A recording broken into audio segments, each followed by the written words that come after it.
할렐루야. 인사하겠습니다. 반갑습니다. 반갑습니다. 반갑습니다. 네. 그동안에 창세기를 쭉 말씀을 전해왔는데, 이제, 아브라함의 생애와 이삭의 생애와 야곱의 생애를 잘랐어요. 너무 길게 나가다 보니까. 그리고 여기 와서 요셉의 마지막 아들, 야곱의 마지막 아들 요셉에 대해서 잠깐 오늘 말씀을 준비했는데, 오늘은 이 말씀의 제목이 요셉의 인생길입니다. 요셉의 인생길. 요셉이 어떻게 살았느냐. 그거에 대해서 여러분과 잠깐 제가 은혜를 갖고자 합니다. 요셉을 우리가 한번 생각해 본다면은, 요셉의 전생에는, 성경에 나타나는 여러 신앙인들이죠. 그 신앙인들의 인물들 중에서, 가장 극적 흥미와 예술적 한기가 굉장히 높은 것이었습니다. 요셉은 아브라함, 그 다음에 이삭, 야곱 3대 조부의 장점만을 한 몸에 지닌 구약의 대표적인 인물이요, 이상적인 성도의 상징이라고 합니다. 요셉은 가정에서는 꿈꾸는 소년으로서, 또 남의 집에서 봉사하는 노예나 청지기로서, 또 옥중생활까지 했죠. 옥중에서 자신을 설신하는 것을 보아도, 또 그 밖에 궁중어전에서 해몽하는 것을 보아도, 노년을 보세요. 노년의 운명하는 장면을 보아도 요셉에게는 흠잡을 데 없는 훌륭한 이인이었다 그랬습니다. 아무리 훌륭한 사람이라도 다 사람에게는 털어서 먼지나지 않는 사람이 없다고 다 흠이 있습니다. 근데 요셉에게는 흠을 잡을 데가 없다는 것입니다. 죽는 그날까지 요셉을 털어서 보면 흠을 잡을 데가 없다. 그래서 훌륭한 이인이었다.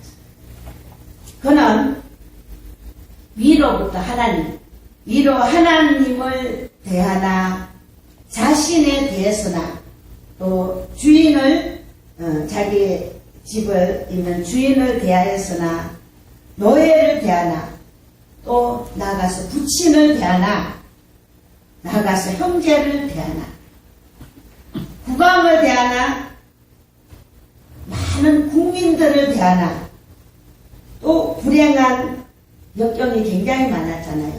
이 불행한 역경에서나 또 요셉은 출세를 했습니다.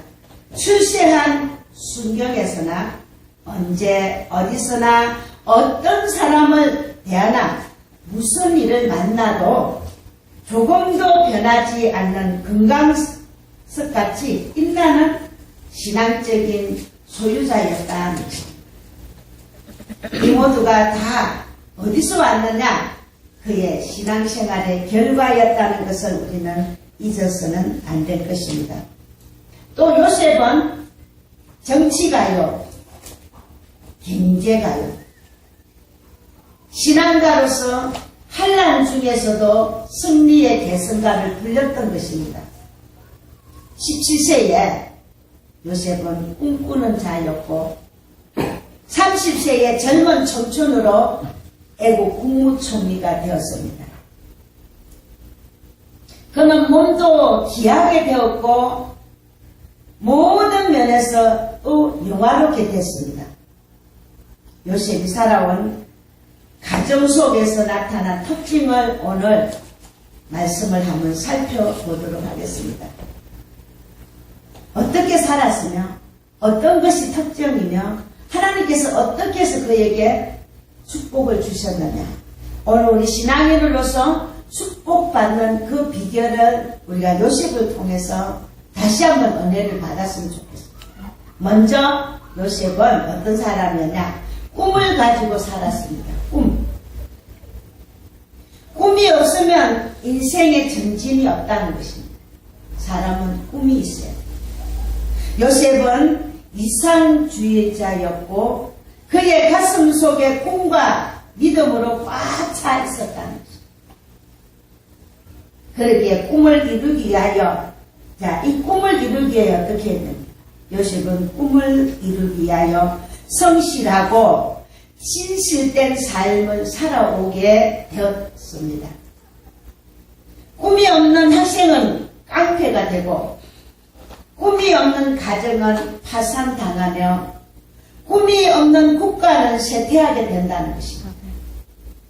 그러나 꿈이 있는 가정이나 국가나 개인은 번영하게 됩니다. 꿈은 그들을 올바르게 인도하며 미래를 향해 나아가게 합니다. 꿈은 인생의 설계도입니다. 비전을 잊어버린 사람은 돛대가 꺾인 배처럼 갈 바를 알지 못하는 것입니다. 바람 부는 대로 물결 치는 대로 흘러간다는 것입니다. 인간은 희망을 먹고 삽니다. 인생은 꿈을 먹고 산다는 것입니다. 오늘보다 내일, 내일보다 모레, 금년보다 내년, 내후년이 더 잘되고 더 행복하리라는 꿈이 있기 때문에 우리는 용기와 기대를 가지고 인생을 살아가는 것입니다. 인간은 밥만 먹고 사는 동물이 아닙니다. 꿈을 먹고 사는 동물이랍니다. 비전은 용기의 원천이요 활력의 근본입니다. 꿈이 있는 사람과 꿈이 없는 사람, 하늘과 땅만큼 차이가 난다는 것입니다. 그만큼 차이가 납니다. 꿈이 있는 사람은 눈에 증기가 있고 행동에 활기가 있고 생활에 탄력이 있습니다. 그는 살아있는 사람입니다. 우리는 희망의 꽃으로 마음의 정원을 장식해야 합니다. 꿈은 현대인들에게 활기를 주고 세일즈맨에게 끈기를 주고 샐러드맨에게 자신 능력을 주고 사업 경영주에게는 의지력을 주고 사회 초년생에게는 전환점을 준다는 것입니다. 그러므로 요셉과 같은 이 비전을 가지고 우리 모두 전진하시기를 바랍니다. 네. 두 번째로는 믿음의 절개를 지켰다는 것입니다. 참 오늘 우리 믿는 게 쉬운 일이 아니에요. 믿음의 절개를 지키는 게 보통 쉬운 일이 아니에요. 어렵다는 것입니다. 요셉은 그 어려움 속에서 믿음의 절개를 지켰다는 것입니다. 39장 10절로 9절로 10절에 오늘날 우리는 참 이 세상에 유혹 많은 세상에 살아가고 있습니다. 우리가 살아가는 세상에 유혹이 얼마나 많은지 몰라요. 요셉은 산설고 물설고 낯설은 하나님도 모르는 이방 애국 땅에서도 은혜의 의식을 가지고 경건을 지키고 범죄하지 아니했다 했습니다. 오늘 유혹이 많은 우리 이 세상에서 이렇게 살아가기는 너무나 힘드는데도 굳은 결심으로 그렇게 살았다는 것입니다. 우리가 오늘날 많은 기독교인들이 하나님 주시옵소서, 복 주시옵소서, 헌금 몇 푼 바쳐놓고 그거 돈 좀 떼려고 다 바쳤으니까 달라고 계산적으로 하나님 믿는 사람들이 얼마나 많은지 몰라요. 행동은 개떡같이 하고. 오늘 이 성경에서요, 하나님은 어떤 사람들에게 복을 주고 함께 하신다는 것을 요셉을 통해서 우리가 알 수가 있다는 것입니다. 요셉을, 여기 보니까 요셉을 유혹한 보리발의 아내 유혹은 명렬했습니다. 요셉은 한번 생각해보세요. 타양객지잖아요. 부모 형제를 떠나 타양살이 하는 신세에 여인의 따뜻한 정이 얼마나 그리웠겠습니까? 한참 혈기 방강하고 정욕이 불탈 때인데 얼마나 그 정이 그리웠을 것입니까? 그것을 억제하기는 굉장히 힘들었을 것이다 이 말입니다. 그러나 요셉은 담대하게도 내가 어찌 이 큰 악을 행하여 하나님 앞에서 덕죄하오리까 그랬습니다. 하고 무서운 유혹의 손길을 뿌리치고 어떻게 36개 주간당을 났습니다. 도망갔다 이 말이에요. 옳습니다. 죽은 물고기 한번 생각. 죽은 물고기는요 물결을 치는 대로 흘러가지만은 산 물고기는 물결을 거슬러 올라간다는 것입니다. 요셉은 세상을 따라 살지 않았고 하나님을 두려워하며 하나님의 절개를 지켰다는 것입니다. 믿음의 절개를 지켰다는 것입니다. 요셉은 계명의 울타리 안에서 살았습니다. 우리는 이 계명, 우리의 삶 속에서 계명의 울타리를 벗어나서 내 마음대로 내 생각대로 물결 치는 대로 바람 부는 대로 기독교인들이 행동하면서 마구잡이 살아가면서 오늘날 하나님의 마음을 아프게 하고 하나님의 영광을 가리면서 기독교 복음을 가리는 교육자나 성도들, 장로님들, 직분자들이 얼마나 많은지 몰라요. 우리가 잘못하면 하나님이 손가락질 받치고 우리가 잘못하면 예수님이 손가락질 받습니다. 그 애비, 그 애비의 그 아들, 그 딸의 그 애미, 예수쟁이, 하나님 믿는 것들이 저렇게 사는구나. 얼마나 우리가 노심초사 신앙생활 하면서 생활에서 조심해야 되는지 몰라요. 언어도 조심해야 되고 행동도 조심해야 되고 누구 하나에게 다가갈 때도 우리는 그에게 상처를 줄까 조심조심해야 돼요. 마구제비에 뱉어내는 말로 우리는 상처를 주고 무심코 던진 돌에 개구리가 맞아 죽는다잖아요. 무엇보다 우리는 어떤 다른 사람에게 상처를 줘서는 안 된다. 그것이 바로 그리스도의 사랑이라는 것을 우리는 알아야 돼요. 요셉은 물질 생활이 깨끗했어요. 우리는 물질도 깨끗하게 사용해요. 이성관계가 깨끗했습니다. 신앙생활이 깨끗했습니다. 이 세상은 변하는 것이 너무 많다는 것입니다. 변합니다. 무엇이 변합니까? 말이 변하고 내가 한 말, 뱉은 말에 책임을 지지 못하고 오늘 한 말 내일 변한다 이 말입니다. 무엇이 변합니까? 음식이 변합니다. 물건이 변하고 상품이 변한다 했습니다. 그러나 변치 않는 것이 있습니다. 하나님의 법칙은 영원 무궁토록 변치 않습니다. 이 성경 말씀은 창세전부터 지금까지 하나님이 약속하신 말씀은 변치 않았습니다. 변치 않는다. 하나님의 계명이 변함이 없듯이 우리의 신앙도 변해서는 안 된다는 것입니다. 두 번째로 우리가 선택을 잘하고 상가하며 능력을 받아야 한다. 요셉은 보리발 집에서 가정총무로서 온 정력을 다했습니다. 자기 맡은 일에 혼신을 다해야 됩니다. 깨부리면 안 돼. 무슨 일이든지 맡은 일에 나는 이거 못해. 나는 할 수 없어. 나는 안 해봤어. 배속에서부터 일을 배워놓은 사람 아무도 없어요. 배속에서부터 글을 배우고 나온 사람 아무도 없습니다. 서펠존 목사는 말하기를 내 아버지께서 일하시니 나도 일한다고 했습니다. 우리는 내 앞에 닥치는 일에 깨부리지 말고 계산 따주지 말고 주어진 사명에 최선을 다해서 열심히 하면 암을 열릴 때 하나님께서 그 모습을 본다 이 말입니다. 보신다는 것입니다. 사람 눈을 살피지 마세요. 보이지 않는 하나님의 눈을 살피세요. 예수님은요 일하시는 분이었습니다. 예수님은 일하셨어요. 목수의 아들로서 공생애에 들어가기까지 땀 흘리고 노동일을 하셨습니다. 청소든 뭐든 망치로 몫을 받던 그 일을 부지런히 일하는 모습을 보여주셨습니다.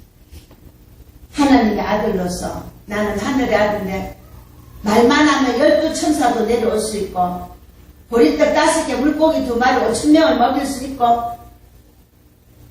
바다에 가서 고기 한 마리 던지니까 그 입 벌리니까 뭐가 나서 돈이 나와서 환자 하나 고치면 암 환자 하나 고치면 뭐 요즘 같으면 막 돈 3천만 원, 4천만 원 막 나온다는 거예요. 그런 분이 집도 없고 머리 둘 곳도 없으면서 그 복음을 위해서 헌신을 다했습니다. 또 나가서 제자를 택했습니다. 제자를 택할 때 베드로와 야고보 요한을 부르실 때 디베다 바다에서 일하는 어부를 제자로 부르신 것입니다. 분들분들 할 일이 없이 어영부영 여기 가서 자고 저기 가서 자고 나무 그늘 밑에서 매미새끼처럼 노래나 부르고 번들거리고 한 푼 주시오 두 푼 주시오 동양하러 다니는 사람 하나님 택하지 않았습니다. 손을 벌리는 사람은 안 됩니다. 기독교인들은 땀 흘려 일해서 헌신해서 베풀 줄 알아야 된다 이 말입니다. 자꾸 손을 내밀어 주세요 주세요 공짜를 바라면 안 된다. 공짜 바라는 사람들이 얼마나 많아요. 하나님 그런 분을 절대 안 좋아하십니다. 하나님은 다윗을 가리켜 뭐라고 말씀을 내 마음에 합한 종이라고 했죠. 다윗이 실수를 안 했을 아니에요. 완전한 사람이라서 그런 것이 아니에요. 다윗의 행적을 하면 사도행전 23장에 다윗을 보고 뭐래서 내 마음에 합한 자였는데 그랬는데 그렇게 하셨는데 다윗이 지팡이를 들고 들에 나가면 무슨 사람? 충실한 목자였다. 목동 생활에 땀 흘리고 일을 내고 열심히 양을 쳤습니다. 하나님 그 모습을 봤습니다. 창을 들고 전쟁에 나가면은 승리의 계승 장군이었다. 악기를 들고 나가면은 맹 악사요 찬양을 부를 때 정말 헌신을 다해서 찬양을 불렀대. 하나님께 오로지 시가 찬양이라는 거는 영광을 돌리지. 우리 생명수 선가 때 어디 가도 자신만만해요. 헌신을 다해서 노래하는 거 보면 하나님 은혜 너무 감사해요. 한 100명이 노래를 부르는 것 같아. 붓을 들고 글을 쓰면 대시인이라고 했습니다. 대시인. 요셉이나 다윗이나 비슷해요. 근데 다윗은 범죄했잖아. 요셉은 범죄하잖아. 같은 간음의 그 시험이 왔는데 다윗은 실수를 하고 요셉은 실수를 안 했습니다. 코를 들고 왕자에 앉으면은 대왕이었습니다. 대왕이었다면 얼마나 멋있습니까? 얼마나 하나님이 참 기뻐하시겠습니까? 이 모두가 다윗의 노력에 의하여 성공을 거둔 것입니다. 노력해야 됩니다. 노력하지 않으면 안 돼요. 노력을 해야 돼요. 야구 시합에서 투수는 전력 투구의 자세를 취한다는 것입니다. 하나의 공을 바로 던지기 위하여 자기의 지혜와 정성과 노력을 하나의 공에 집중시키는 것입니다. 우리는 이런 집중력으로 예수님을 믿어야 한다는 것입니다. 장난삼아 시간이 남아서 어여부여 믿으면 안 된다. 이런 믿음으로 혼신을 다하여 믿어야 됩니다. 믿으면은 모든 것이 다 따라온다는 것입니다. 베토벤은 음악에 전력 투구를 했기 때문에 인간의 심금을 울리는 그작을 창조했고 에디슨은 발명에 전력 투구를 했기 때문에 위대한 작품을 만들어냈던 것입니다. 한문에 보면은 백년천마라는 말이 있습니다. 100번 닦고 1000번 간다는 뜻입니다. 붓을도 갈고 닦아야 빛이 난다고 그랬어요. 명예이나 대가는 저절로 이루어지는 것이 절대 아니라고 합니다. 우리는 보통 신앙인들이 앉아서 기도하면서 노력 없이 주시옵소서. 하나님이 왜 나를 이렇게 해놨냐, 노력도 없으면서 하나님 원망하는 사람들이 너무 많다 이 말이에요.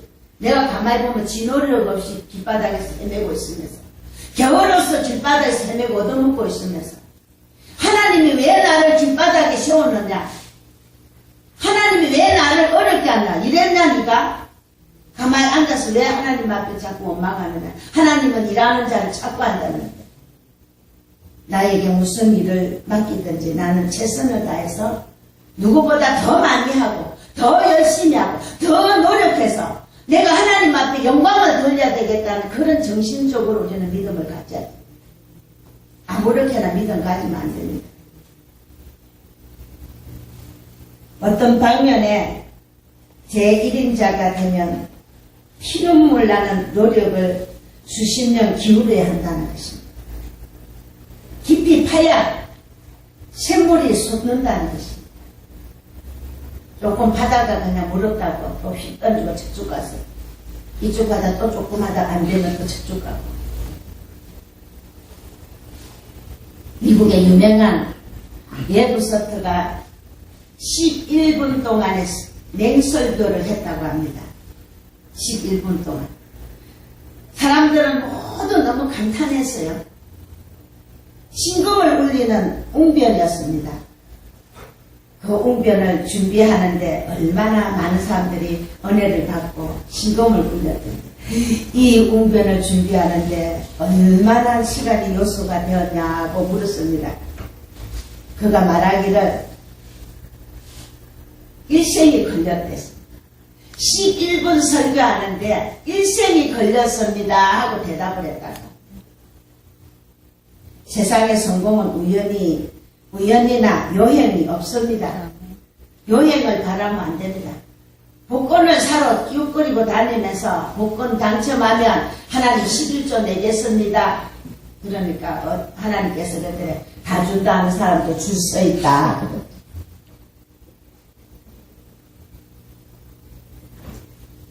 땀 흘리고 노력 없이 버린 돈으로 하나님 앞에 바치려고 하시지 말고, 땀 흘리고 열심히 일해서 수고한 대가를 하나님 앞에 바쳐야 돼. 봉사는 뭐가 봉사입니까? 내 것을 주는 게 봉사지요. 헌신하는 것이 봉사지요. 봉사의 뜻도 모르고 봉사, 헌신, 남의 것을 가지고 봉사하는 것은 봉사가 아닙니다. 얻어가지고 봉사하는 것, 남의 돈 주머니를 끌어내가면서 봉사하는 것은 그건 봉사가 아닙니다. 우리는 일생을 어떻게 살아야 하느냐 하는 것입니다. 꺼지지 않는 불길처럼, 마르지 않는 샘물처럼, 시들지 않는 상무수처럼 살아가야 한다는 것입니다. 네 번째로는요, 효성스러운 요셉이었다. 그래서 효성이 지독했다. 창세기 47장 11절에 12절에 보면은 아버지에게 좋은 땅 라암세스를 주고 아버지를 공개했다고 했습니다. 요셉은 그동안 부모님을 떠나 살았잖아요. 원망할 수도 있습니다. 형님들 때문에 내가 이 타양 백지에 와서 감옥살이 14년 하고 얼마나 고생을 했는데 하고 목에 힘주고 그들먹거릴 수도 있고 원망할 수도 있습니다. 그런데 원망이라는 건 없습니다. 그래서 오랫동안 내가 부모님을 못 모셨으니까 지금이라도 내가 부모님을 모셔야 되겠다는 그런 마음을 가지고 공개를 제대로 했지 못했으니까 이제는 내가 부모님을 공개하리라. 그러나 그에게 기회고자 그는 최고의 것으로 아버지를 받들었다. 그래서 부모의 사랑감이 되었다. 야곱은 요셉을 그렇게 사랑했습니다. 다섯 번째로는 하나님 한 분만을 의지하고 살았습니다. 요셉은 애국으로 팔려갈 때도 하나님만을 의지했습니다. 11년간 종살이 할 때도 하나님만 의지했습니다. 총리 대신이 되었어도 그만하지 않고 교만하지 않고 하나님만 의지하고 살았습니다. 보통 사람들은 좀 올라가고 하면은 하나님은 이제 없습니다 하고 자기가 올라가려고 자기가 대접받으려고 했죠. 인간은 믿으면 안 된다. 사람을 믿지 말라. 지각이 없는 인생을 믿지 말라. 우리는 우리 자신도 못 믿습니다. 그러면은 왜 인간을 믿을 수 없습니까? 인간은 마음도 육신도 의지도 약하다는 것입니다. 인간은 또 악합니다. 중상모략하고 간사하다는 것입니다. 인간은 또 어리석습니다. 인간은 내일 일을 모르는 게 인간입니다. 한 치 앞도 모르는 게 인간이라는 거죠. 오늘 나가다 내일 교통사고 나서 죽었지. 심장병으로 죽었지. 모른다는 것이죠. 그래서 인간은 내일 일을. 그런데도 자신들의 어리석음이나 약함을 알지 못하는 것이 바로 인간이라는 거죠. 그래야 항상 육신의 정욕을 따라 정함이 없이 움직이고 변하기에 믿을 수 없는 것이 바로 인간이라. 다음은 하나님은 살아 계십니다. 네. 요셉이 오늘 들었던 이 말씀을 정리한다면 하나님은 살아 계십니다. 참치 한 마리도 하나님의 허락 없이는 떨어지지 않습니다. 요셉은 이것을 믿었습니다. 창세기 50장 24절에 나는 죽었으나 하나님은 살아 계신다. 계신다고 요셉은 말했습니다. 나는 죽었으나 하나님은 살아 계신다고 했습니다. 우리는 죽습니다. 언젠가는 이 세상을 떠납니다. 그러나 하나님은 영원 무궁토록 이 세상을 지배하고 움직이고 일하십니다. 다가오는 세상에도 하나님이 역사하실 것이고 하나님은 살아계십니다. 믿음으로 살면 하나님은 절대로 우리를 버리지 않습니다. 요셉의 하나님은 지금도 살아계시며 우리들 곁에 계시면서 이 세상과 저희들을 역사하시고 계십니다. 아멘. 오늘도 성도 여러분은 요셉과 같이 꿈과 믿음을 가지고 하나님을 의지함으로써 축복의 고속도로로 힘차게 달리시기를 주님의 이름으로 축원합니다. 아멘. 말씀을 마치겠습니다. 기도하겠습니다.